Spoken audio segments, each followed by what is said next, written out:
My name is Chanel. I'm sure you guys know me by now, but hey, if you're just tuning in, my name is Chanel and I'm with People's Trust Realty, and I have a special guest here today. So we're gonna just jump right in it. Wait, before we talk title, grab a cup of tea or a cup of joe. Hello everyone, thank you for having me, Chanel. My name is Chad Williams. I am the Director of Business Development at Baxter Title Corporation. All right, you guys, so again, I'm doing a series of videos as far as the home buying process. I really wanted to do a segment on title because they're a huge part of the home buying process, and a lot of buyers may not understand what that means or exactly what does title do. So I brought Chad here today to talk to us a little bit more about, what does title do behind the scenes, and then just to kind of start us off. So when we get into a real estate transaction, when buyer and seller sign the contract, it now becomes an executed contract. From there, the buyer's lender gets sent the contract along with title. So that's what, behind the scenes, that's what Chad is going to walk us through as far as when you get that contract, what are you doing from that point that you receive it until, we close? Once the title company receives the contract, we are looking for a lot of different things. When you think of title, I want you to think of the Carfax of the real estate transaction. And what I mean by that is we're looking to check for if there are any liens. We want to make sure if there are any payoffs. We're checking to see the person that's quote unquote selling you the house. We want to make sure that they're legally able and willing to sell you the house, able to sell you the house. Forgery happens in this great state. Quite often we are in Southern Florida, and people will sell properties that they don't have. So we are definitely checking for those type of things: liens, taxes, right of ownership, assessments, surveys, all the things that you want to know when you're buying a property. All right, perfect. So from the time that the realtor, because your realtor is the one that's going to be turning this contract into title. So when you guys get that, what are you first doing for, that buyer or seller?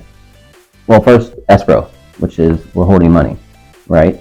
Third party, we hold the money, we secure the money, we basically do the bank's job in sort. And then we also distribute the money. So we are the first stops and the last stops that you see. So the title insurance cost for the owner's title insurance for the state of Florida is that I'm gonna give you an average, and it's averaging around $1,250 to $1,300. It's going up just like everything else is. And then also to proration of taxes, which again is just based off of the home that you choose. So there's so many more costs involved, but we can't get into every single thing because again, a lot of these costs are based off of purchase price, and it's based off the home that you actually choose. In another video, I will bring we'll bring Chad back and we'll get into in depth of some of those costs, for buyer and seller, but we'll keep it rolling. My next question that I have for Chad would be let's say, why should you choose a title company? Well, this is presumably the most expensive purchase of your life. It's important. It's your home.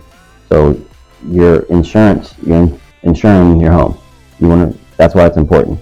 You're protecting your most highly expensive asset in sorts. It is, okay? And for cash buyers, virtually impossible to secure a loan in the United States without title insurance. Banks want to make sure that their investments are secured, and that is the way that they do it, is by title insurance. So even if you are a cash buyer, is it smart to go through a title company? It's smart and your only option. Before we wrap up this video, I want to get a little bit into the warranty deed and why should you be selective on choosing who goes on the warranty deed. Chad, can you talk a little bit about that? I can.